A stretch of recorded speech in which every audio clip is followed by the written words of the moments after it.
Saya mengajak Bapak Ibu Saudara untuk kita merenungkan firman Tuhan berkaitan dengan pencurahan Roh Kudus. Tema yang saya ambil pada pagi hari ini yaitu pentingnya dipenuhi Roh Kudus.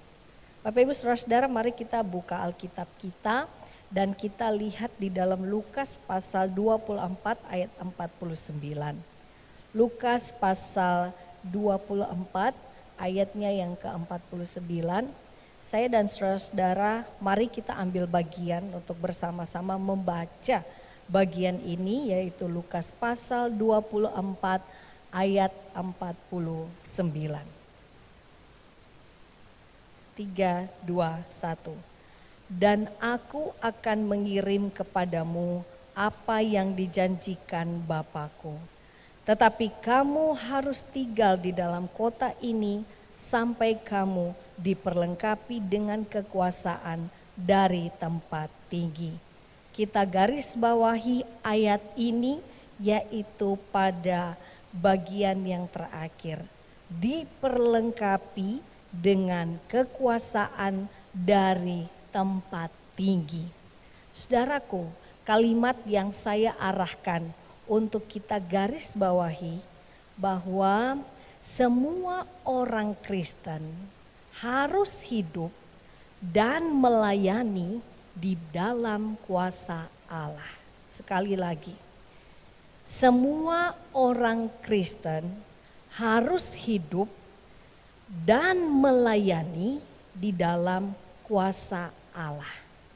Saya dan saudara, status kita, keberadaan kita bukan hanya dilahirkan kembali menjadi manusia baru di dalam Kristus, tetapi saya dan saudara diberikan kuasa.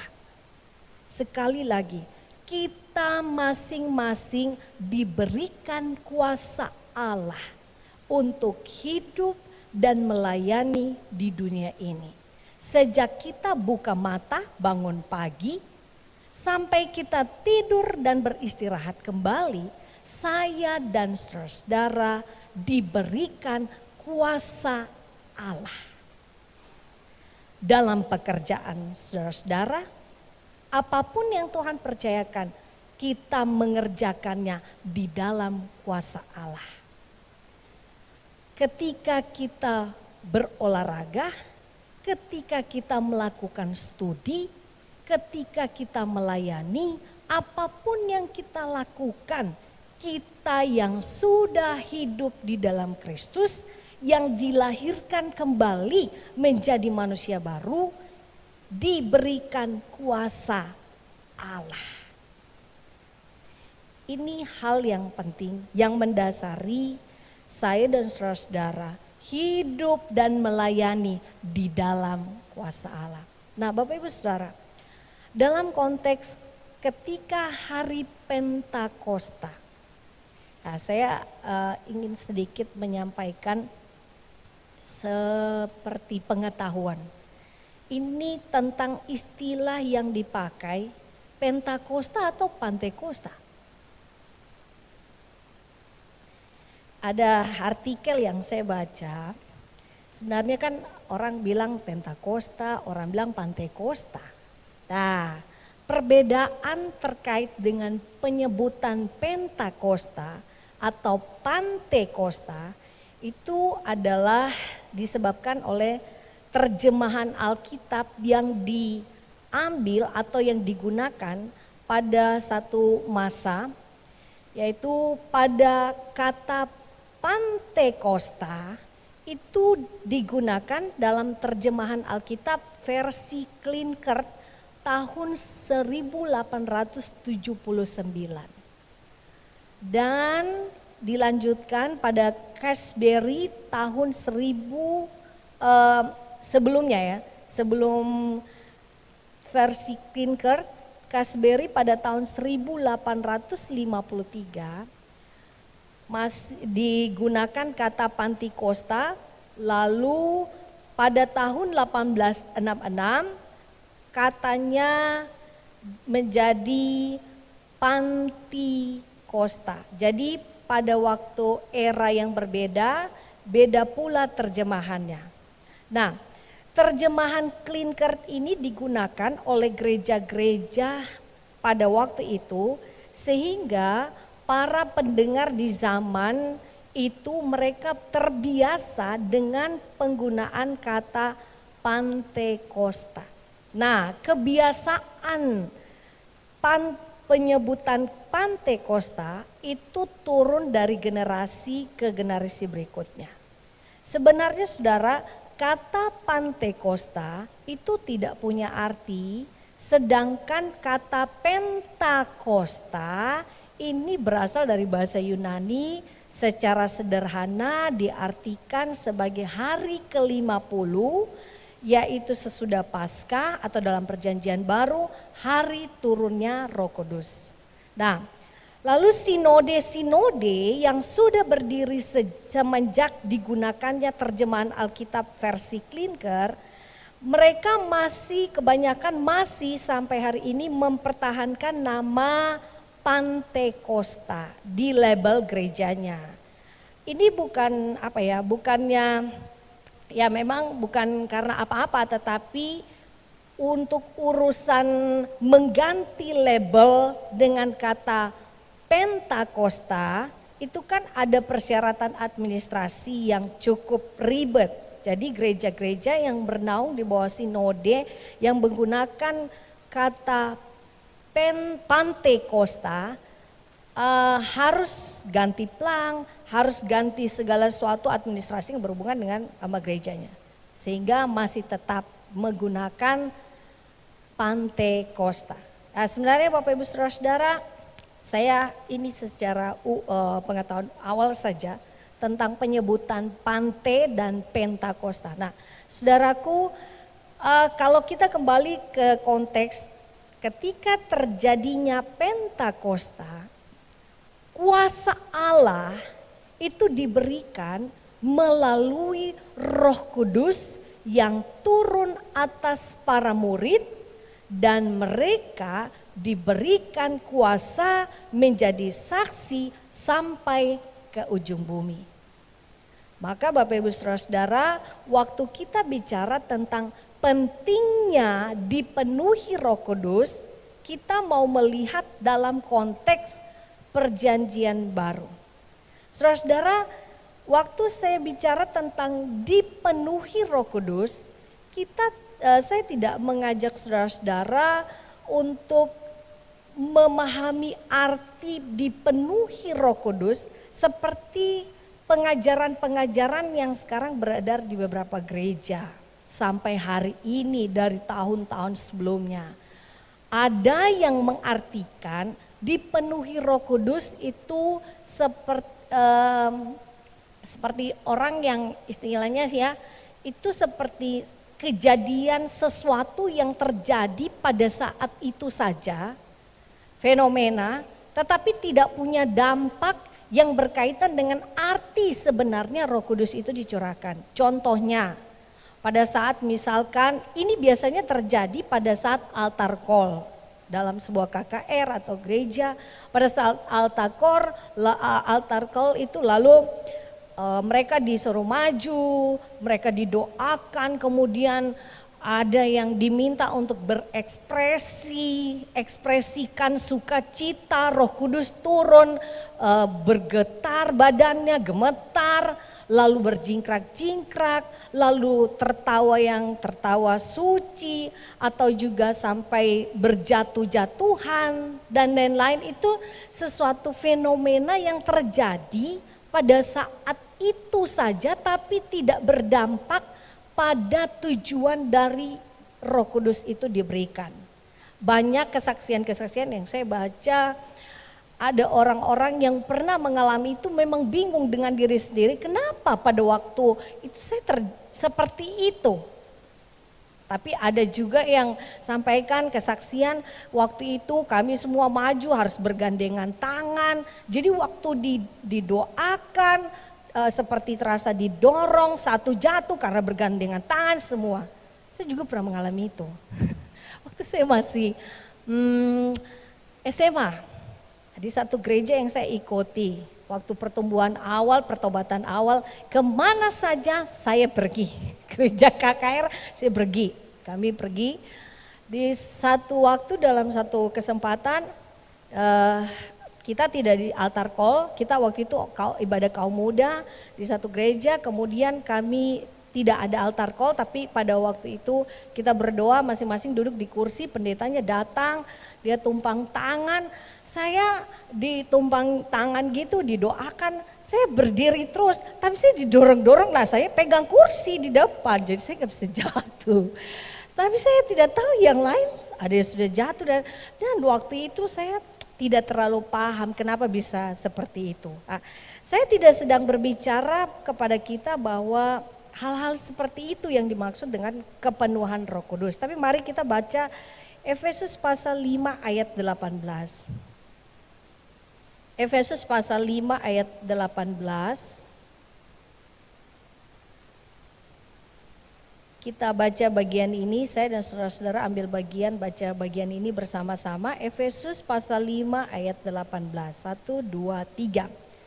Dan janganlah kamu mabuk oleh anggur, karena anggur menimbulkan hawa nafsu, tetapi hendaklah kamu penuh dengan roh. Nah, saudara-saudara, di situ kata garis bawahi penuh dengan roh.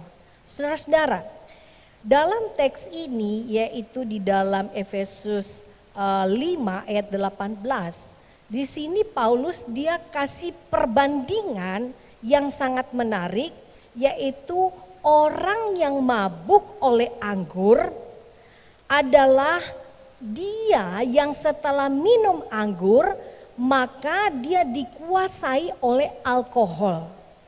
Dan ketika alkohol itu masuk di dalam darah mereka, maka mereka akan menjadi orang yang tidak mampu untuk berpikir seperti biasa, lalu menjadi mabuk karena ada kuasa lain di dalam diri mereka yang sedang menguasai mereka. Oleh sebab itu saudara-saudara, tidak heran kalau di kota Merauke dari kecil tong biasa lihat bagaimana mereka yang dikuasai oleh alkohol menyebabkan satu kengerian bagi mereka sendiri tapi juga bagi orang lain. Dan apapun di sekitar mereka itu pasti menjadi rusak ketika mereka dikuasai oleh kuasa yang lain akibat alkohol. Nah, saudara, cerita tentang ini saya ingat kesaksian saya, cerita sedikit tentang bapak saya. Jadi sebelum saya punya bapak bertobat. Jadi sebelum bertobat memang bapak suka minum, bukan suka tapi sesekali dia minum. Dia minum tapi waktu kalau dia sudah habis minum, bapak itu kebiasaannya langsung tidur. Alasannya minum tuh ya hanya supaya badan capek-capek tuh hilang gitu. Ya gitulah saya dengar dan saya lihat. Kemudian satu waktu bapak minum dengan teman-temannya di sebelah rumah. Nah, bapak ibu mulai cek, ini rumah di sebelah siapa nih? Nah, sebelah rumah dengan teman-temannya minum. Habis minum tuh kalau terus salah dong minum whisky, terus ada namanya rusa gitulah. Habis itu bapak pulang. Bapak itu waktu itu saya ingat dia pakai baju kemeja. Memang dong habis acara soalnya acara sekalian minum lah. Dah minum pulang tidur langsung. Memang kebiasaannya gitu, ya udah tidur. Tidur rupanya bapak nih dia tidur yang puntung rokok, dia masih ada rokok. Tahu buka lihat kamar, kenapa asap? Ternyata bapak tidur dan itu puntung rokok kada bakar. Bapak punya baju tembus, kasih bangun bapak dan bapak kaget. Hampir saja terbakar dengan puntung rokok dan juga karena dia minum sampai tidak merasakan itu. Sehingga setelah itu memang kejadian itu buat bapak itu bertobat, stop minum. Baju itu jadi tanda untuk Bapak sehingga yang bolong besar itu di belakang itu dijahit dan itu disimpan oleh Bapak sebagai kenangan masa lalu sebelum bertobat. Nah Bapak Ibu, orang yang dikuasai oleh alkohol tidak mampu berpikir seperti biasa dan itu menguasai mereka, menyebabkan sesuatu yang mendatangkan kengerian bagi mereka sendiri dan juga bagi orang lain. Nah, dalam hal ini Paulus kasih kontras dengan artinya kepenuhan Roh Kudus. Maksudnya bahwa kalimat yang dipakai di sini adalah biarlah hendaklah kamu hidupmu dikuasai, dikontrol oleh Roh Kudus. Jadi bukan hawa nafsu, bukan hal-hal dunia, bukan hal-hal atau anggur yang menguasai orang percaya, tetapi yaitu Roh Kudus. Saudara-saudara, satu hal lagi bahwa di dalam Alkitab dia tidak menceritakan bahwa otak seseorang yang dipenuhi oleh Roh Kudus itu artinya berhenti bekerja, otaknya menjadi kabur, tidak bisa berpikir atau bekerja dengan baik seperti orang yang sedang mabuk. Alkitab belum pernah mengatakan jikalau orang yang dipenuhi oleh Roh Kudus juga karena otaknya berhenti bekerja, tidak bisa berpikir seperti orang yang mabuk, maka dia akan mengalami jatuh di belakang, tidak sadarkan diri, berguling-guling di tanah, tidak ada. Atau badannya akhirnya seluruhnya gemetar, tidak seperti itu. Tetapi sekali lagi orang yang dipenuhi Roh Kudus adalah hidupnya dikuasai, dikontrol oleh Allah. Nah saudara-saudara, mari kita lihat di dalam kitab Kisah Para Rasul 2 ayat 42 sampai 47 untuk menemukan pentingnya dipenuhi Roh Kudus. Kisah Para Rasul pasal 2 ayat 42 sampai 47. Saya akan membacakan dan Bapak Ibu Saudara menyimak di Alkitab masing-masing. Kisah Para Rasul 2 ayat 42 sampai 47. Mereka bertekun dalam pengajaran rasul-rasul dan dalam persekutuan dan mereka selalu berkumpul untuk memecahkan roti dan berdoa. Maka ketakutanlah mereka semua sedang rasul-rasul itu mengadakan banyak mujizat dan tanda. Dan semua orang yang telah menjadi percaya tetap bersatu dan segala kepunyaan mereka adalah kepunyaan bersama. Dan selalu ada dari mereka yang menjual harta miliknya lalu membagi-bagikannya kepada semua orang sesuai dengan keperluan masing-masing. Dengan bertekun dan dengan sehati mereka berkumpul tiap-tiap hari dalam bait Allah. Mereka memecahkan roti di rumah masing-masing secara bergilir dan makan bersama-sama dengan gembira dan dengan tulus hati sambil memuji Allah. Dan mereka disukai semua orang dan tiap-tiap hari Tuhan menambah jumlah mereka dengan orang yang diselamatkan.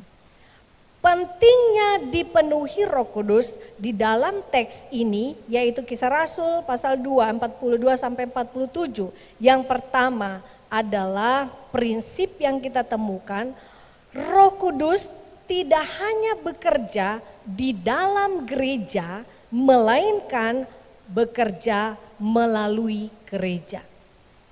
Garis bawahi, Roh Kudus tidak hanya bekerja di dalam gereja, melainkan melalui gereja. Nah, saya dan saudara-saudara adalah gerejanya. Kalau saudara-saudara mau bilang Roh Kudus bekerja di dalam gereja dan bukan hanya dalam gereja tapi melalui gereja, siapa gerejanya? Saya dan saudara-saudara. Saudara, hakikat dari gereja itu misi. Ini semua Ini dasar. Hakikat dari gereja itu adalah misi. Misi tidak bisa dianggap sebagai bagian dari tugas tambahan gereja, atau misi tidak bisa diambil sebagai salah satu bagian dari program gereja. Salah. Hakikat gereja itu adalah misi. Saya harus tegas dalam hal ini karena banyak kekeliruan dalam gereja yang menganggap misi bagian dari tugas tambahan gereja atau bagian dari program gereja. No, gereja hakikatnya adalah misi. Maka Bapak Ibu Saudara, gereja yang tidak bermisi adalah gereja yang pasti tidak menjalankan naturnya yang adalah misi. Gereja itu harus tampak bagi tempat di mana gereja itu berada.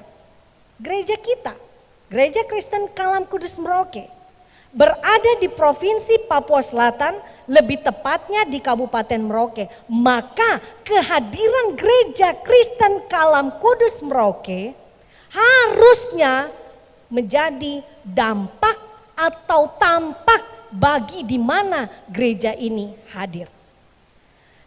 Hal ini mendesak saya dan saudara bahwa kita mau tidak mau harus bersaksi tentang Kristus di tengah-tengah masyarakat yang tidak percaya Kristus.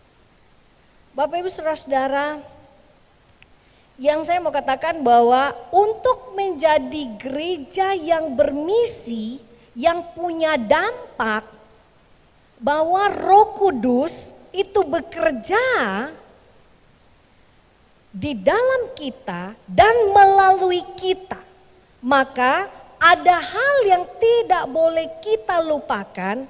Jadi waktu kita bilang gereja adalah misi, dia harus di satu sisi dia harus membawa dampak bagi tempat di mana gereja itu berada. Tapi kita tidak boleh lupakan bahwa Roh Kudus itu bekerja di dalam kita. Artinya bahwa tugas gereja yaitu penggembalaan di dalam tubuh jemaat itu harus jalan terlebih dahulu dari dalam. Menurut Bavinck, dia seorang pastor, misionaris sekaligus teolog dari Belanda.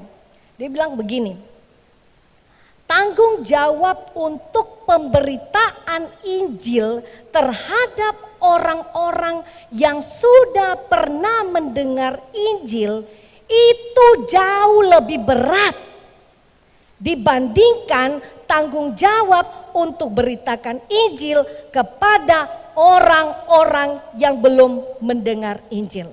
Saya mengutip kalimat ini bukan dalam rangka saya menyepelekan orang yang memberitakan Injil kepada mereka yang belum pernah dengar Injil. Tapi dalam rangka tadi, Roh Kudus bekerja di dalam kita dan di dalam kita melalui kita. Sebelum kita gereja memiliki misi atau berdampak bagi tempat di mana kita berada, hal yang paling utama yang tidak boleh dilupakan bahwa pemberitaan Injil itu harus dilakukan di dalam mereka yang sudah mendengar Injil. Jadi begini Bapak Ibu Saudara, kalau tugas penggembalaan gereja yang terangkum dalam 3 panggilan gereja, masih ingat Bapak Ibu? Mau ujian nih. 3 panggilan gereja. 1,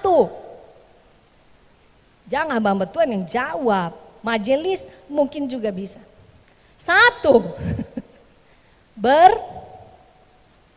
berdua, bersekutu, bersaksi, melayani.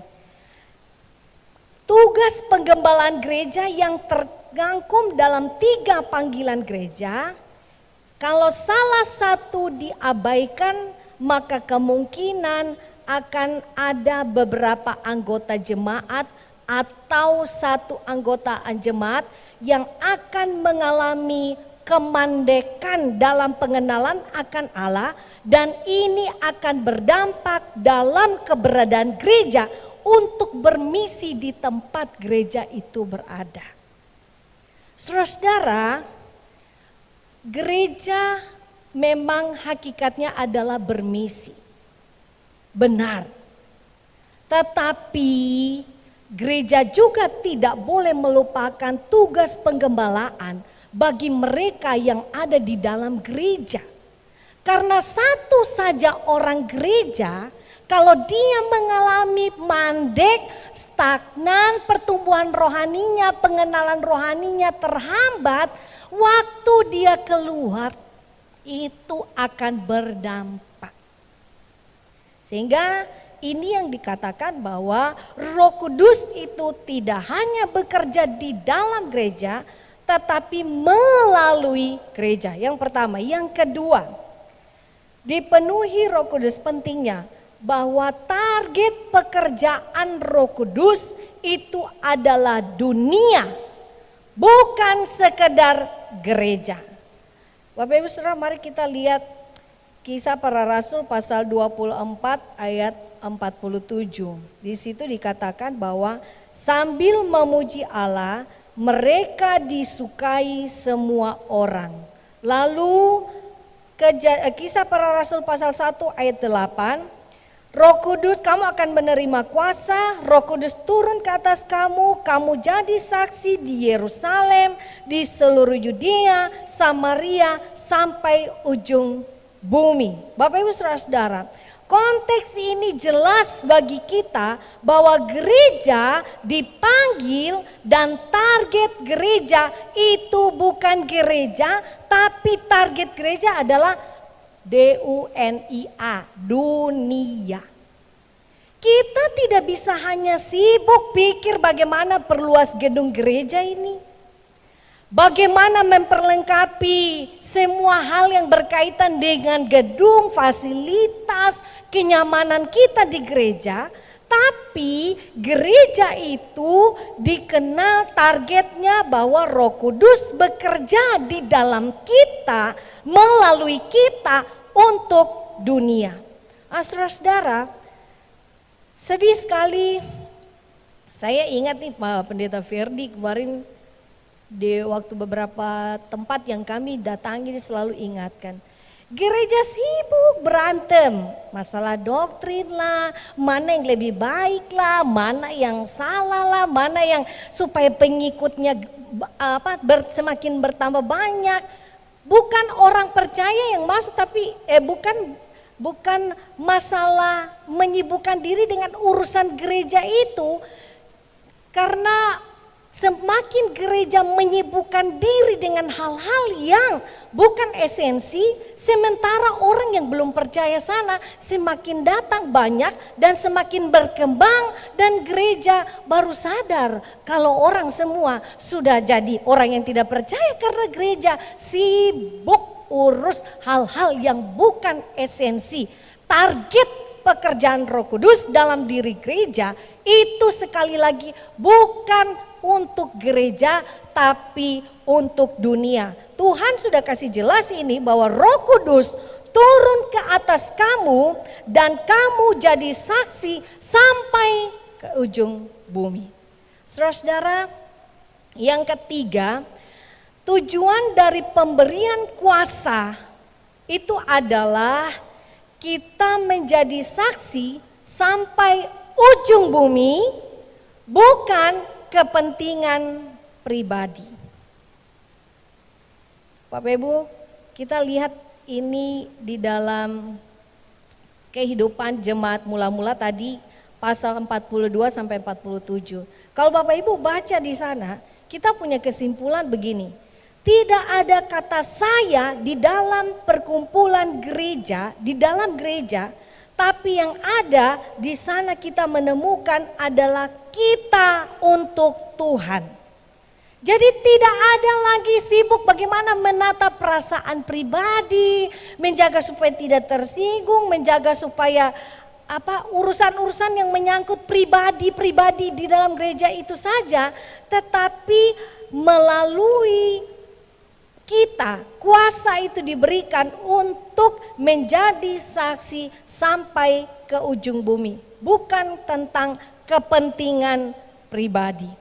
Yang berikut, yang keempat, dampak dari kehadiran Roh Kudus itu bisa dirasakan oleh orang lain bahkan di luar gereja. Ini saya kasih perbandingan dengan yang tadi di awal. Sibuk bagaimana kepenuhan Roh Kudus untuk fenomena sesuatu yang sifatnya sesaat, tetapi tidak memberikan dampak bagi orang di luar gereja. Cerita ini mungkin Bapak Ibu sudah dengar kesekian kali. Pengalaman dari seorang bernama Mahatma Gandhi.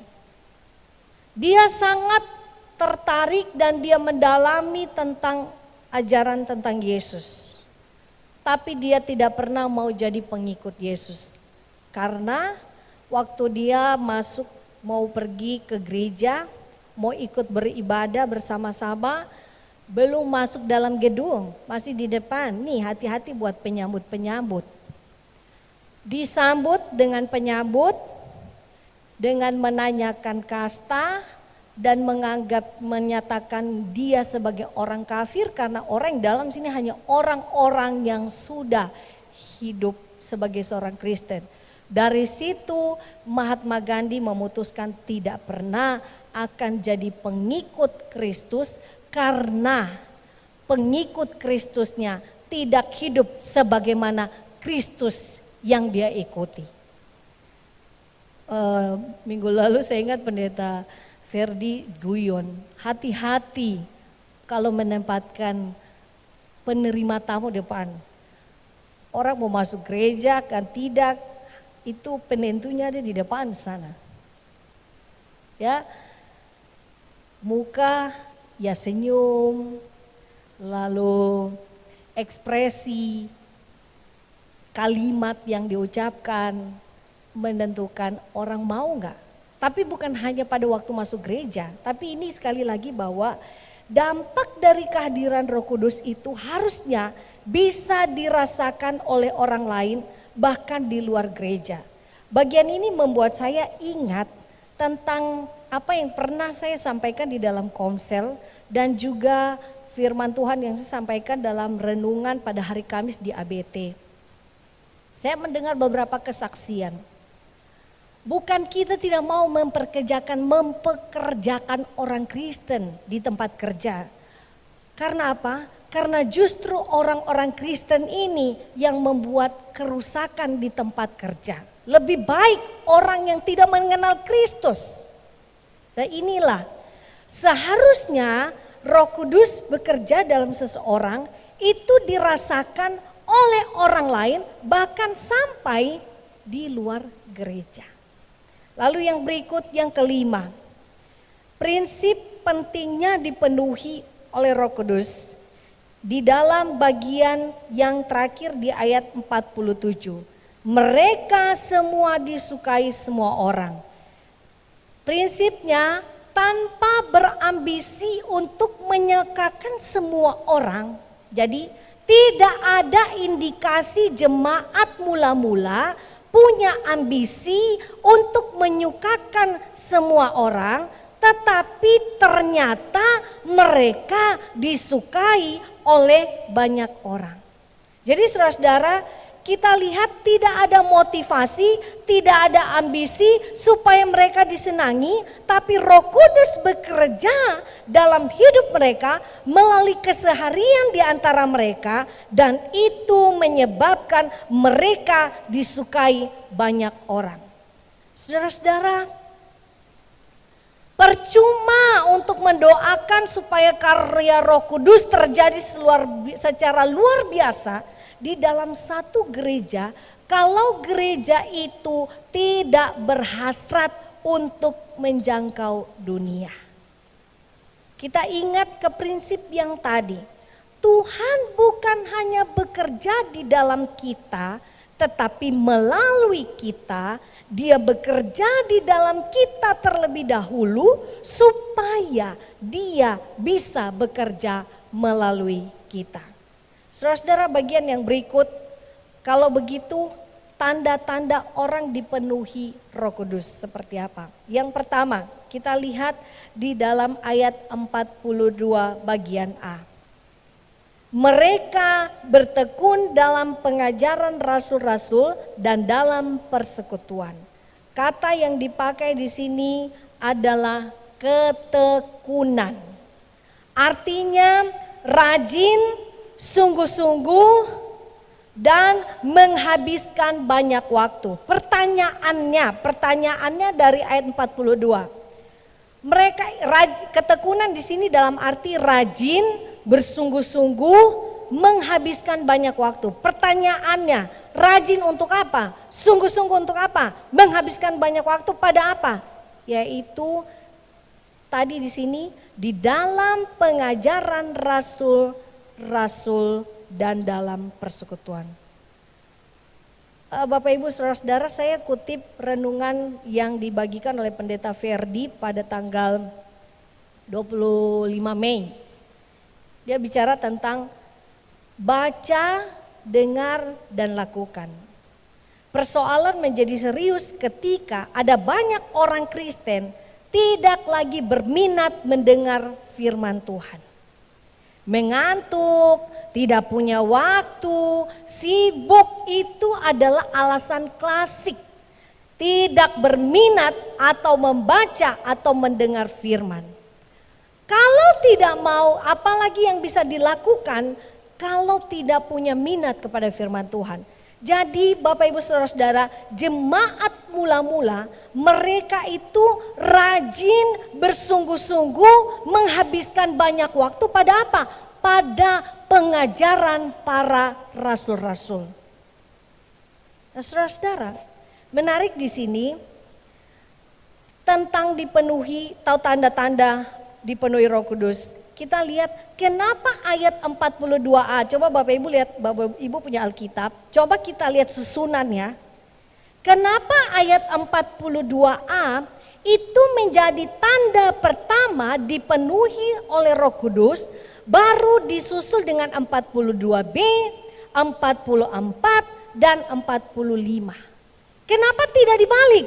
Kenapa tidak mereka berkumpul dulu memecahkan roti berdoa, lalu mereka bersatu, kepunyaan mereka, kepunyaan bersama, mereka menjual harta, mereka membagi-bagikan. Kenapa bukan itu dulu, tapi kenapa harus mereka yang pertama bertekun dalam pengajaran rasul-rasul? Ini kesimpulannya bahwa Roh Kudus memenuhi mereka dengan firman. Jadi dasarnya mereka bisa berkumpul memecahkan roti, berdoa, mereka mengadakan ada tanda-tanda mujizat, ada orang yang berbagi, mengambil bagian dalam membagikan sesuatu, menjual harta milik. Itu dampak dari hidup yang dikuasai oleh firman. Makanya tadi saya katakan tanda-tanda itu adalah ketekunan. Ketekunan itu berarti bicara rajin, sungguh-sungguh, menghabiskan banyak waktu. Pada apa?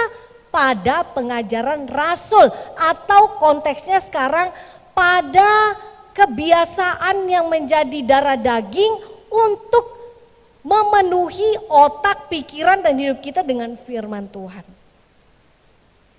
Saudara-saudara, ada hal lagi yang lain. Ini dampak yang positif ya.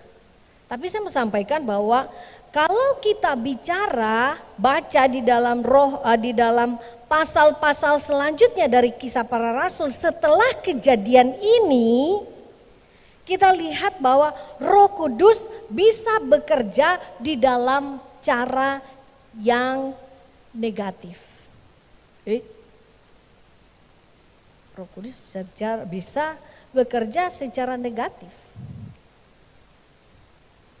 Bagaimana itu? Kita lihat Kisah Para Rasul pasal 8 ayat 26. Itu tentang Filipus. Bapak Ibu Saudara-saudara, Filipus dipimpin oleh Roh Kudus ke tempat yang kurang baik. Mungkinkah seseorang yang sudah sukses di satu tempat, Filipus sudah sukses dalam pelayanan di Yerusalem, di suatu tempat, kemudian dia pindah ke tempat yang lebih sulit dan mulai dari nol. Inilah yang terjadi dengan Filipus. Filipus bahkan melayani di Yerusalem dan mendapat julukan sebagai penginjil besar. Tetapi Tuhan minta Filipus pergi ke sebelah selatan. Dan tahu saudara-saudara, Filipus ke sana untuk siapa? Hanya untuk siapa? Satu orang. Dia tinggalkan banyak orang dalam pelayanan yang sedang membooming di Yerusalem. Lalu Tuhan suruh pergi kemana? Ke sebelah selatan, yaitu hanya menemukan satu orang. Tapi Bapak Ibu Saudara-saudara, dari satu orang ini dampaknya Ethiopia diselamatkan bagi Kristus karena satu orang ini. Bapak Ibu Saudara-saudara, waktu Filipus diminta dipimpin. Jadi firman Tuhan kalau memenuhi kita, itu akan ada lahir kepekaan rohani terhadap segala hal dalam hidup kita. Nah, Filipus di sini waktu dia diminta Tuhan pergi tinggalkan Yerusalem, pergi ke daerah sebelah selatan, di sana Filipus tidak bilang, "Oh, tunggu dulu. Ini siapa yang mau ganti saya untuk gembalakan di sini? Saya tunggu dulu ada pengganti." Atau Filipus dia tidak merasa tawar menawar, dia tidak ada sikap tawar menawar dengan Tuhan. Dia taat. Saudara-saudara, mengapa pimpinan Tuhan tuh bisa seperti ini ya?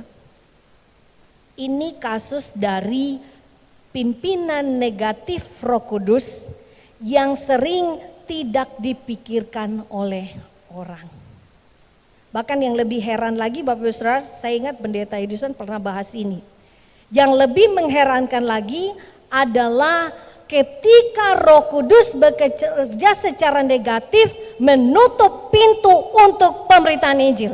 Di mana itu terjadi? Di dalam Kisah Para Rasul pasal 16 ayat 6. Kenapa Roh Kudus melarang anak Tuhan pergi mengabarkan Injil? Paulus, saudara, kita seringkali tidak mengerti mengapa Roh Kudus melakukan hal-hal demikian. Mengapa Roh Kudus melarang seseorang memberitakan Injil? Kita berhenti dulu dengan spekulasi macam-macam. Kita lihat Paulus saja dan kawan-kawannya tidak ribut mempertanyakan alasan kenapa mereka dilarang untuk tidak pergi beritakan Injil ke Asia. Alasannya mereka tidak ribut, tapi mereka taat. Dan ketaatan inilah yang menjadikan Paulus dan rekan-rekannya menjadi mahir dalam hidup kerohanian. Saudara-saudara, Martin Luther bilang begini, anak Tuhan itu tidak perlu terus-menerus bertanya mengapa kepada Tuhan. Karena anak Tuhan tahu apa yang Tuhan perintahkan pasti selalu benar. Mereka tidak perlu tuntut alasan Tuhan atas apa yang Tuhan perintahkan untuk mereka kerjakan. Ini prinsipnya. Sehingga melalui bagian ini saya mau sampaikan saudara-saudara bahwa pada waktu ketika Tuhan memberikan pimpinan negatif terhadap saudara, kepekaan untuk melihat ini itu diperlukan dari yang tadi ayat 42. Rajin, sungguh-sungguh menghabiskan banyak waktu pada firman Tuhan. Jadi kalau ada Tuhan memberikan pimpinan secara negatif, mungkin saya dan saudara-saudara sulit mengerti, sulit juga menerima. Tetapi tetap T-A-A-T, taat. Kalau kita tidak taat, maka pimpinan positif itu pasti tidak akan menyusul. Begitu banyak orang Kristen gagal karena pada saat pimpinan Roh Kudus yang secara negatif tiba kepadanya, dia tantang, dia menolak, berdebat dengan Tuhan, mau menang sendiri. Dan saat seperti itu Tuhan akan membiarkan saudara. Seumur hidup saudara akan berhenti di situ, kerohanian saudara tidak akan pernah maju. Sehingga Bapak Ibu Saudara-saudara, bersyukur kepada Tuhan karena untuk memimpin kita masuk ke dalam hari depan yang positif, Tuhan terkadang memimpin kita dengan cara yang negatif terlebih dahulu. Untuk mengetahui ini, maka Bapak Ibu habiskan banyak waktu, rajin, bersungguh-sungguh di dalam firman Tuhan. Bapak Ibu bisa evaluasi sendiri. Satu hari saya punya waktu banyak pada apa? Dibanding firman Tuhan. Nah, bagaimana mau mengalami pimpinan Tuhan, Roh Kudus, kalau waktu yang habis digunakan untuk hal yang bukan berkaitan kepada firman Tuhan. Yang kedua, tanda-tanda kebersamaan. Nah, saudara-saudara, di ayat 42 bagian B di situ bahwa mereka selalu berkumpul untuk memecahkan roti dan berdoa. Dalam bagian ini diterjemahkan bahwa mereka masing-masing mengambil bagian dalam kebersamaan, saling berbagi dan selalu memberi. Satu hal yang saya lihat yang baik di gereja ini, pada waktu kita ada proyek untuk membangun jembatan di depan, semua mau mengambil bagian di dalam proyek ini. Kebersamaan, bertekun, mengambil bagian dalam kebersamaan, selalu berpikir untuk saling berbagi, selalu berpikir untuk selalu memberi. Ini tandanya orang yang dipenuhi Roh Kudus. Orang yang dipenuhi Roh Kudus selalu ada keinginan untuk memberi. Makanya Bapak Ibu Saudara-saudara, kalau pernah kasih perpuluhan, saudara tahu lagi. Terus mau kasih perpuluhan, hitung dulu. Tuhan kok tahu sekali, oh Tuhan tahu. Dia juga tertuntut, tapi Roh Kudus menggerakkan seseorang yang hidup di dalam pimpinannya untuk selalu belajar memberi, saling berbagi, mengambil bagian di dalam kebersamaan. Yang ketiga, yaitu di ayat 46, ayat 47. Mereka bertekun dengan sehati berkumpul tiap hari di dalam bait Allah, memecahkan roti secara bergilir di rumah masing-masing, makan bersama dengan gembira dengan tulus hati. Di sini mereka memiliki hati yang baik. Saudara, ini tercermin ya dalam kualitas hati mereka. Lukas memberi contoh kepada saya dan saudara-saudara bahwa hatilah yang mendorong orang-orang di dalam pasal 2 ayat 42 sampai 47 untuk berbagi, mengambil bagian dalam banyak hal. Kiranya Bapak Ibu Saudara-saudara, Tuhan menolong kita sekali lagi bahwa penting sekali kita dipenuhi oleh Roh Kudus. Tetapi pada prinsip kepentingan itu, sekali lagi Roh Kudus itu bekerja di dalam kita dan melalui kita. Tujuannya bukan tentang kepentingan pribadi, tetapi untuk dunia. Dan bagaimana kita dipenuhi oleh Roh Kudus? Pertama, rajin, sungguh-sungguh, habiskan banyak waktu hidup di dalam firman, mencari tahu kebenaran, hidup di dalam firman. Kemudian yang kedua, ada kebersamaan, mengambil bagian dalam kebersamaan, saling berbagi, saling memberi. Dan yang ketiga, punya hati yang baik. Segala sesuatu, hatilah yang mendorong orang-orang di dalam bagian ini untuk mengambil bagian, berbagi di dalam banyak hal. Tuhan menolong saya dan saudara-saudara melalui firman Tuhan pagi hari ini. Mari kita berdoa.